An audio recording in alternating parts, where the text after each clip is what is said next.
রাসূলুল্লাহ সাল্লাল্লাহু আলাইহি ওয়াসাল্লাম বলেন, যে ব্যক্তি আমার 40টি হাদিস আমার উম্মতের কাছে পৌঁছাবে তার জন্য আমি কিয়ামতের দিন বিশেষভাবে সুপারিশ করব।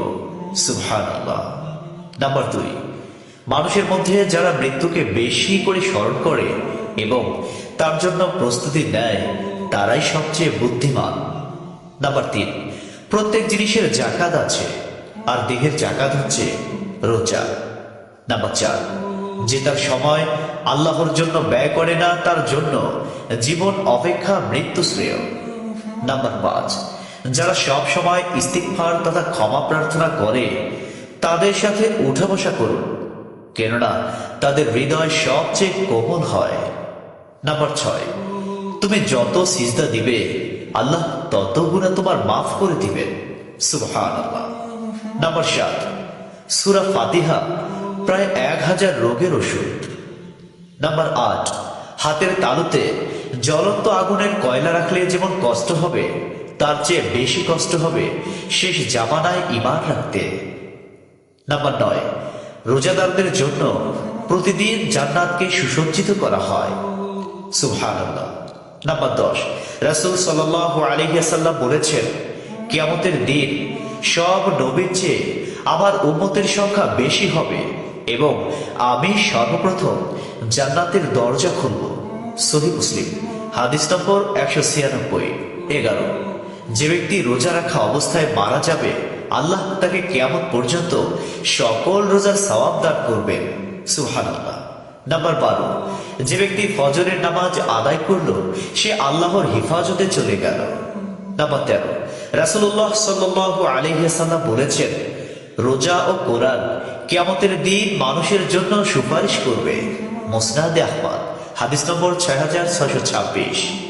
14, নবীজি বলেছেন, রোজাদারদের জন্য সবচেয়ে বড় খুশির সংবাদ হলো হাসরের মাঠে আল্লাহ সবার আগে রোজাদারদের সাথে সাক্ষাৎ করবেন।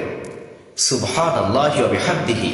15, যখন রমজান আসে তখন জান্নাতের দরজাসমূহ খুলে দেওয়া হয়।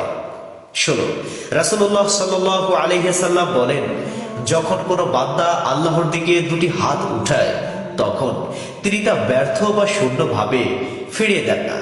তিরমিজি, হাদিস নম্বর 502।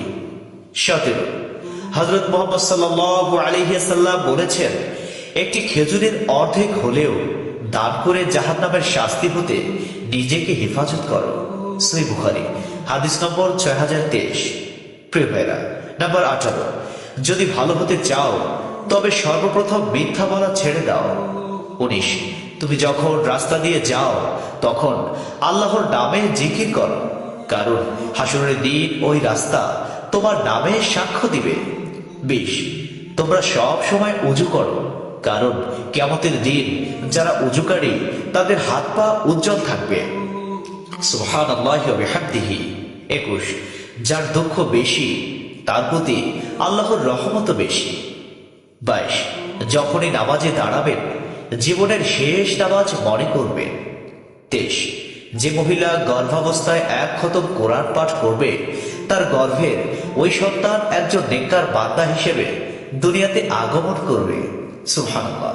24, চুপ থাকার কারণে মানুষের যে মর্যাদা হাসিল হয় তা 60 বছর নফল ইবাদত হতে উত্তম। সুবহানাল্লাহ। 25, রাসূলুল্লাহ সাল্লাল্লাহু আলাইহি ওয়াসাল্লাম বলেছেন, জান্নাতের সবচেয়ে নিকটবর্তী আমল হলো সময় মতো সালাত আদায় করা।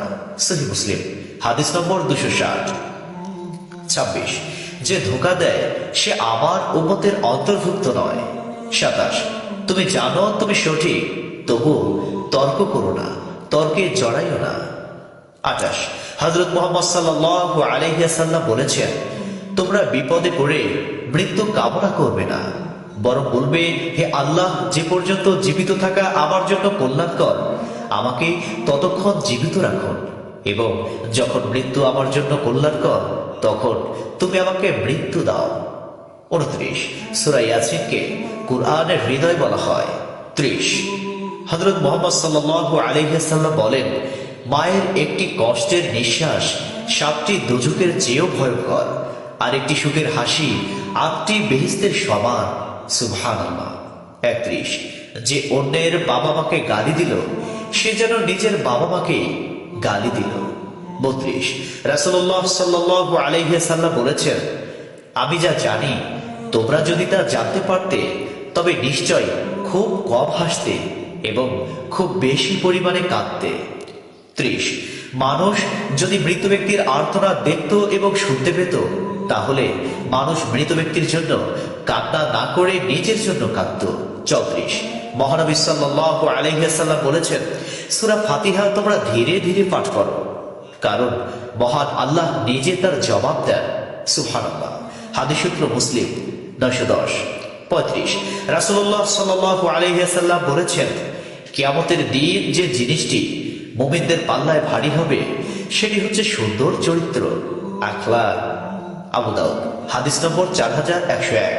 36 কবরের ভিতরের প্রথম চাপ পৃথিবীর সকল কষ্টকে হার মানিয়ে দেবে। 37 হযরত মুহাম্মদ সাল্লাল্লাহু আলাইহি ওয়াসাল্লাম বলেন, যে ব্যক্তির অন্তরে এক সরিষা দানা পরিমাণ অহংকার থাকবে সে জান্নাতে প্রবেশ করতে পারবে না। সহিহ মুসলিম হাদিস নম্বর 91। 38 কিয়ামতের দিন ওই ব্যক্তির জন্য সুপারিশ করা হবে যে প্রচুর শীত উপেক্ষা করে ফজরের নামাজ আদায় করে। 39 নিশ্চয় মহান আল্লাহ নম্র, তিনি নম্রতাকে পছন্দ করেন।